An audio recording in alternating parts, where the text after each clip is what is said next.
என்ன ஒரு புத்திசாலித்தனம்.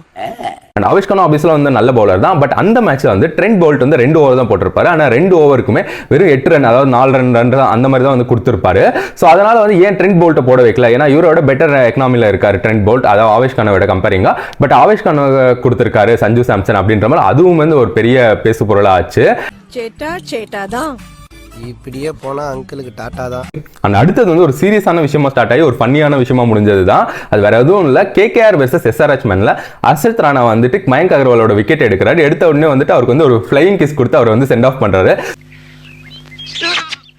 என்ன ஆம்பளையா நீ ஆம்பளை போய் முத்த கொடுக்குறியா? ஸோ அது வந்து பயங்கரமா வந்து அப்போ வந்து ஒரு மாதிரி ஹீட்டட் ஆயிடுச்சு. ஏன்னா வந்து ஒரு நியூ கமர் வந்து எக்ஸ்பீரியன்ஸ்டான ஒரு பிளேயர் முன்னாடி அப்படி பண்ணிட்டாரு அப்படின்ற மாதிரி.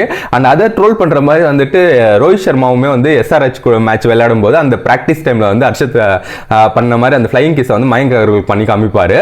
அவ என்னையும் அடிச்சு விட்டியா? அதே மாதிரி வந்து KKR இப்போ வந்து ஃபைனல் சாம்பியன்ஷிப் வின் பண்ணிட்டாங்க இல்லையா? ஸோ அதை செலிப்ரேட் பண்ற மாதிரி வந்து ஷாருக் கான் வந்து எல்லாருமே வந்து அவங்க டீம் மொத்தமா வந்து ஃபிளையிங் கிஸ் கொடுக்க சொல்லுவாரு. எத்தனை தடவைடா? அண்ட் அடுத்ததான் வந்து Mumbai Indians versus Punjab king மேட்ச்ல சூரியகுமார் யாதவ் வந்து பேட்டிங் ஆடிட்டு இருப்பாரு. ஸோ அப்போ வந்து அவருக்கு வந்து ஒரு பால் வந்து வைட் போற மாதிரி இருக்கும். ஸோ அப்போ அவர் வந்து டக்அவுட் கிட்ட இப்படி பார்க்கும்போது வந்து டக்அவுட் கிட்ட வந்து டிம் டேவிடும் கரண்ட் போலாடும் ரிவ்யூ கேளு அப்படின்ற மாதிரி வந்து ஒரு சைன் பண்ணுவார். என்னடா பொதுவா வந்துட்டு அந்த மாதிரி வந்து டக்அவுட்ல இருக்கிறவங்களோ, அதாவது வந்து ஆஃப் த ஃபீல்ட் ஆன் ஃபீல்ட்ல இருக்கிறவங்க தவிர ஆஃப் த ஃபீல்ட், இப்போ வந்து ஒரு பேட்டர் வந்து ரிவ்யூ கேட்கிறாருன்னா அவர் வந்து இன்னொரு பேட்டர் இருக்காங்க அவங்க கிட்ட வந்து பேசி வந்து ரிவ்யூ கேட்கலாம். அதை விட்டுட்டு வந்துட்டு அந்த டக்அவுட்டை பார்க்க கூடாது. அதே மாதிரி டக்அவுட்ல இருக்கிறவங்க இவங்களுக்கு ஹெல்ப் பண்ணக்கூடாது.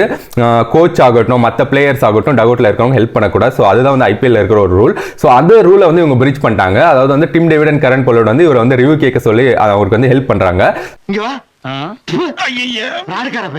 அண்ட் இதுல லாஸ்டா வந்து Punjab versus GT match. So அந்த மேட்ச்ல வந்துட்டு சாம் கரன் அம்பையர் கிட்ட, அதாவது சாம் கரனுக்கு ஒரு கருத்து வேறுபாடு இருக்கு. ஸோ அம்பையர் கிட்ட வந்து அவர் ஆர்குமெண்ட் மாதிரி பண்றாரு. ஸோ அதனால வந்து அவருக்கு வந்து ஒரு ஃபைன் விழுது. நானும் பாத்துட்டு இருக்கேன், அடிக்கடி கலாட்டா பண்ணிட்டு இருக்கேன். அடிச்சா மீச பிச்சிட்டு போய் உட்கார்றேன். ஸோ இது மாதிரி வந்து நிறைய கான்ட்ரவர்சிஸ், நிறைய சுவாரஸ்யமான விஷயங்கள் நடந்துச்சு IPL-ல. ஸோ நாம வந்து ரேண்டமா ஒரு 10 விஷயத்தை எடுத்து இந்த வீடியோல வந்து பேசியிருக்கோம். அதுல பெரும் பருத்துக்கு ஒண்ணு இல்லைன்னா இது மாதிரி கண்டென்ட் வந்து மறக்காம நம்ம சேனலை செக் பண்ணுங்க. தேங்க்யூ, தேங்க்ஸ் ஃபார் வாட்சிங். கிளம்புறியா? போயிட்டு வாப்பா.